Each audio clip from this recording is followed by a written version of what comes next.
welcome to Women's Magazine, where we discuss the concerns of women and give them a voice to decide the best for themselves. I am Khadija Tujwara, and thanks for joining us. In today's edition, launching of the women's branch of the Inter-Party Committee, WUBIC, was recently held at the Sadauda Kairaba Center in Bijilo. Supported by the National Democratic Institute and UNDP, the launching of the special women's branch of the Inter-Party Committee aims to boost inclusion and diversity, engaging a core value of the country's Inter-Party Committee. Women's participation promotes national development, according to co-chairperson of the Inter-Party Women's Branch, Amul Nyasi, who asserts the IPC's continuous commitment in welcoming women's inclusion. Let's take a listen. The IPC started with training of members, that is national and regional, on political dialogue and effective mediation skills. 223 IPC members were trained, 123 male, 100 female, from 16 different political parties at a time. That was in January 2021. The benefit of the strengthened capacity is demonstrated by consensus building as a decision-making approach in all IPC meetings, engagements, including highly contested issues that have ever been the procedure during IPC meetings. A fit-for-purpose IPC headquarters and its secretariat were established and inaugurated in June 2021. A finance officer has also been recruited for many years. Lack of headquarters and secretariat negatively affected the institutionalization of IPC, including coordination of its activities and donor support. The secretariat was established in partnership with the UNDP and ECOWAS. Can we please give them a round of applause? Number 3, registration of IPC. The IPC was registered by the Registrar of Companies in May 2021 and now enjoys all rights of a corporate body registered under the Companies Act of the Republic of the Gambia. Number 4, 3 quarterly breakfast meetings for all political party leaders held to date. The meetings provided space for frank conversation and increased inter-party dialogue and engagements among political party leaders. The first breakfast meeting of 20th March 2021, leaders reviewed the MOU and Code of Conduct and recommitted to respecting all its provisions before, during, and after elections. The second breakfast meeting of 19th June 2021, which was in Jarasoma, focused on leaders' commitment to achieving gender equality in political parties and representation in the National Assembly of the Gambia.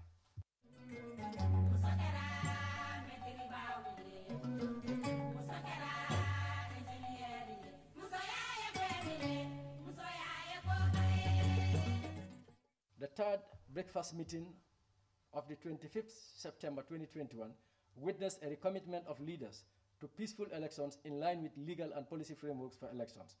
The leaders validated and signed a peace pledge called the Janjambure Peace Accord. This activity was supported by UNDP and NDI. Number 5, review of the Elections Bill 2020. The 16 political parties at the time registered by the Independent Electoral Commission reviewed all sections of the bill and made concrete recommendations for improvement. However, the bill is yet to be ratified by the National Assembly. 6, establishment of the youth branch of the Inter-Party Committee called UBIC. On the 10th April this year, the youth branch is increasing the participation of the youth in political and peace activities through targeted activities. 7, development and validation of IPC strategic plan. This took place in June of this year to guide strategic interventions and activities at the national and international levels, and regional levels. 8, printing of 5,000 copies of the Memorandum of Understanding and Code of Conduct has been done for dissemination to secondary schools across the country.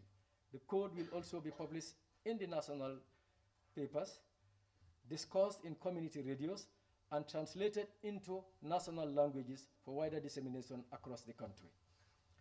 9, training of IPC women leaders at national and regional levels on leadership skills. To increase political participation and decision-making, this activity was meant to provide women aspiring for political office at party level and elective posts with skills and knowledge to increase their level of confidence to take up leadership positions. 10. Capacity assessment of the IPC was conducted in April of this year to gauge areas for support, leading to the signing of the Memorandum of Cooperation in May 2021 between NDI and the Inter-Party Committee to solidify partnership between both institutions. 11. Development of NDI. Activity work plan with the IPC to prioritize areas for NDI's technical support ahead of the presidential and parliamentary elections in July 2021. 12. Development of work plan for UBIC. Development partners such as NDI, UNFPA, and Activista supported the IPC in the design of work plan for the youth branch in August of this year. 13. Code of conduct, monitoring, and training. The IPC received a code of conduct training from the National Democratic Institute, NDI, to enhance IPC's capacity to effectively monitor its MOU and code of conduct in September of this year. Here we are today, which is the 14th activity, launch of the women's branch of the IPC. The IPC received both technical and financial support from NDI and the UNDP in the launching of the women's branch of the IPC today, the 16th of October, 2021. 15 mediation and communication frameworks are being drafted for the IPC Mediation Committee with technical support from the NDI in collaboration with UNDP to enhance the committee's functions. This will be held on the 21st of this month. 16. Election peace messaging. NDI and UNDP are currently planning to support IPC to launch its media peace messages ahead of the December 4th presidential election. 17. Presidential candidates debate.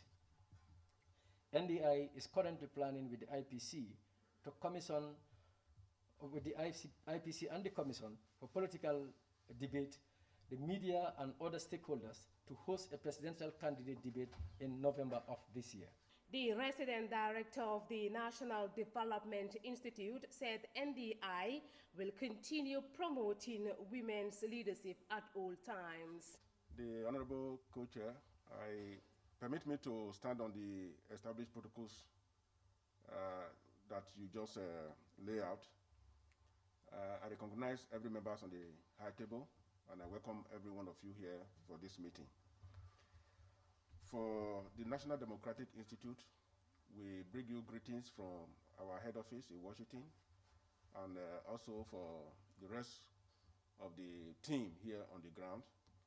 And we are very delighted to partner with the IPC in collaboration with the UNDP and other stakeholders to put this event together. As the theme of this meeting clearly shows, we are talking about inclusion and diversity, which has become one of the cardinal principles for the IPC.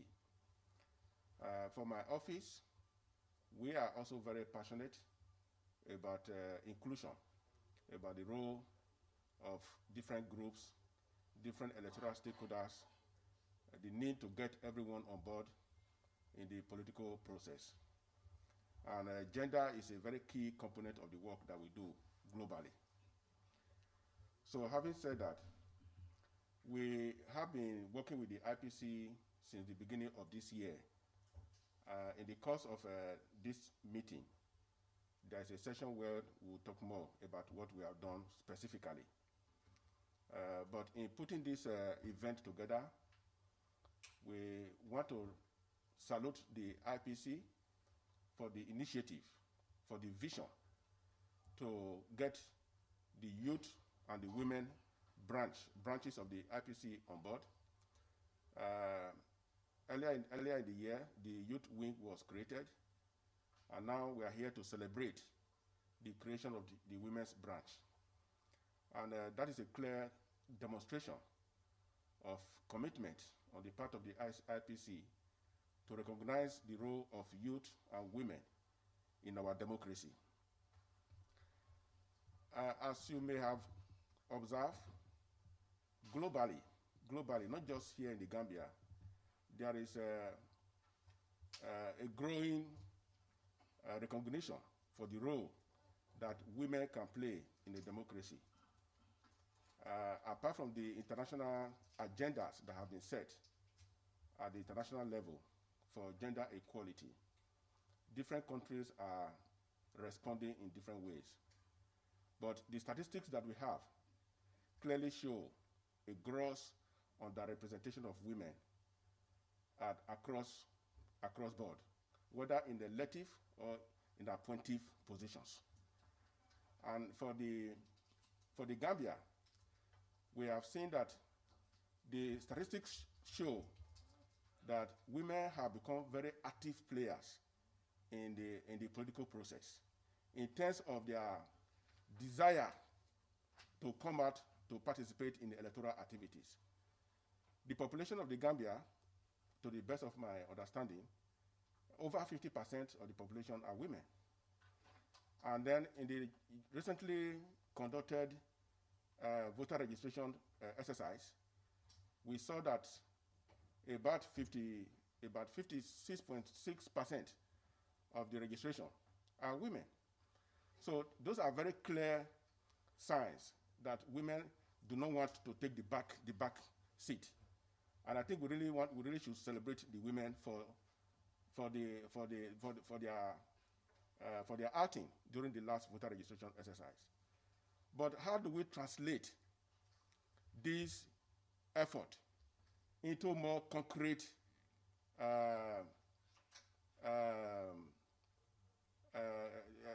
commitment on the part of other stakeholders to get the women, to reward the women, so that they are not seen only as people who had value only during election to appoint only the men, but how can we ensure that they also become part of the policy-making processes? So the role that women can play in a democracy are many. So they can also become party leaders. The women can also become policymakers, either in the legislature or at the executive level. They can become civil society leaders, activists, and they can become community leaders. So women, we have seen examples, cases across different countries where women have played these roles very well. And I think what the example, the template that we see in Rwanda is a pride for Africa, where we have seen very high level, over 50% of women representation in parliament. So for the IPC to conceive all of this and recognizing that our women should no longer take the back seat, but to create this platform for the IPC Women's Wing to be established, to give space and voice for this Women's Wing to be recognized, I think that is worthy of celebration. The Permanent Secretary, Ministry of Gender, Children and Social Welfare, Ndai Marinjai, said the launch of the IPC complements her ministry's effort to ensure equal rights for women. Let's take a listen. My ministry is much honored and privileged to be part of this initiative in establishing the women branch of the IPC. That, according to the organizers, is recognized by all political parties, as well as the relevant stakeholders. I've also been reliably informed that the IPC brings together women from diverse backgrounds. Ladies and gentlemen, this forum is very timely, as it will create a platform for women from different political parties to network, inform, promote women and young girls' political participation and representation at decision-making levels. Women's participation in politics is expected to advance gender equality and affects both the range of policy issues that get considered the type of solutions that are proposed. There is a strong evidence that the more women are elected in office, there would be an increase in policy making. That emphasizes quality of life and reflects the priority of families and women. In this regard, in 2019, the Women's Bureau has now been transformed as the Directorate of Gender Equality and Women Empowerment under the auspices of our Ministry of Gender, Children and Social Welfare.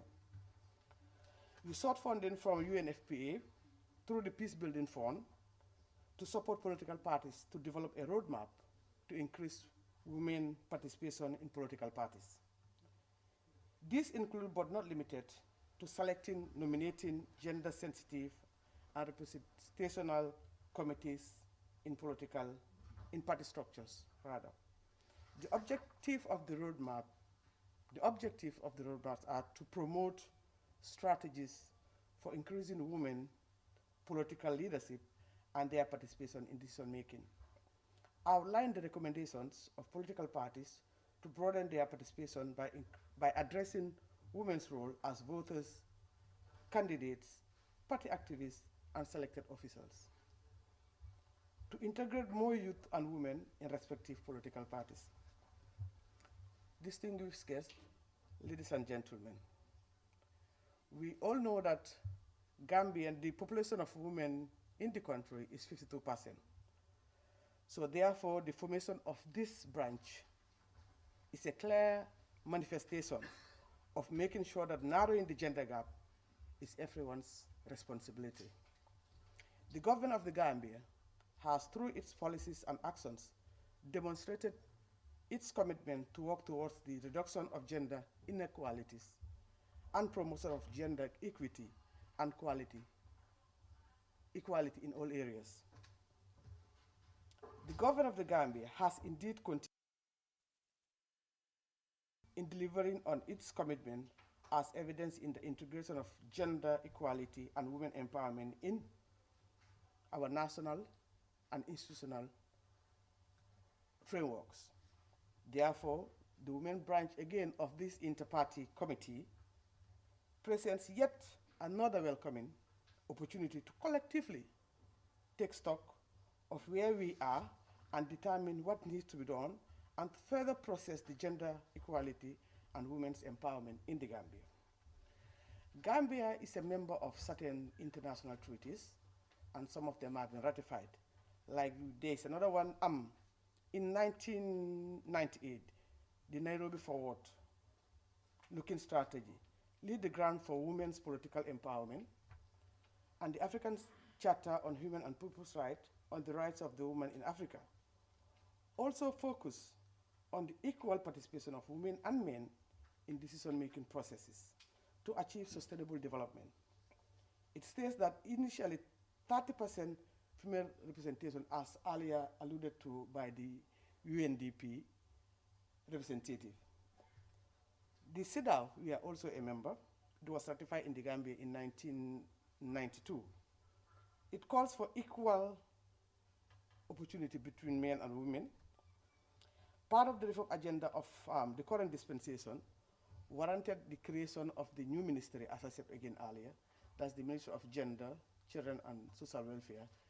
So let us remember that women issues are similar wherever we belong to, or which party we belong to. The issues are the same and cross-cutting. Let us remember to serve the cause of women, as alluded to by the beautiful moderator, my dear sister Nene. As women, also from 52% of the population, therefore our actions are not minor, but very huge. We should advocate for peace throughout the processes, because the Gambia belongs to all of us. And during hard time, we know the most vulnerable people in the society, which are women and the young and the children. So we should stand to protect ourselves, because if, as a woman, if we are protecting ourselves, we don't leave our partners, men, behind. We cover all of them and our children. I wish to seize this opportunity once again on behalf of the Honorable Minister to thank the organizers of this event and our development partners for coming up with this noble initiative, and to assure you of my ministry's continued collaboration and support throughout the process, because this is complementing the efforts of my ministry. So we are part and parcel of the entire process. Reminder that you're watching and listening to Women's Magazine, where we discuss the concerns of women and give them a voice to decide the best for themselves.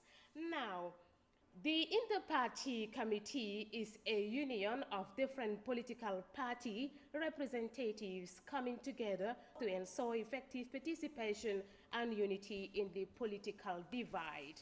Let's take a listen.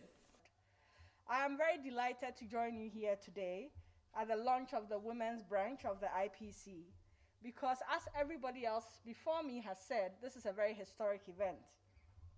It's an important milestone for the Gambia, because it shows that we are moving closer towards inclusive politics in the Gambia. And UNDP is very grateful for the efforts made by the Inter-Party Committee under the able leadership of the co-chairpersons to create such equal opportunities for leadership and to promote the role of women and youth in decision-making in the Gambia.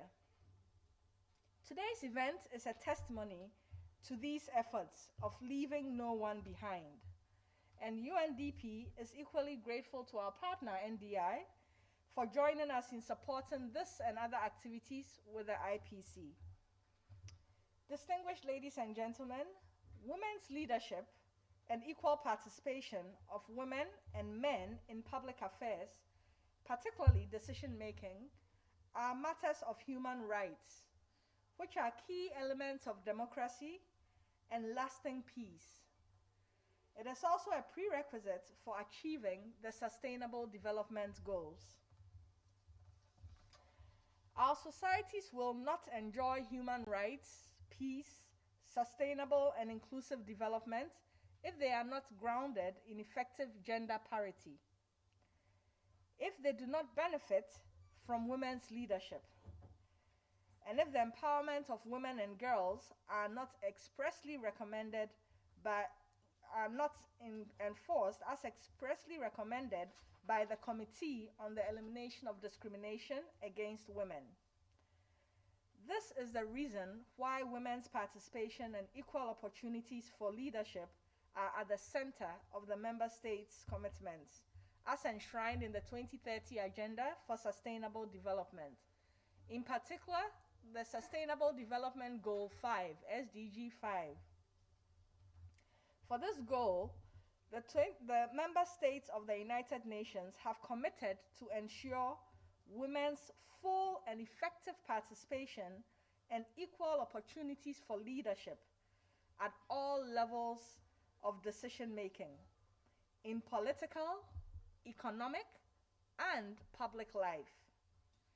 They also agreed to adopt and strengthen sound policies and enforceable legislation for the promotion of gender equality and the empowerment of all women and girls at all levels. You're reminded that you're watching and listening to Women's Magazine, where we discuss the concerns of women and give them a voice to decide the best for themselves. We now go with a short music break. When we return, Women's Magazine continues.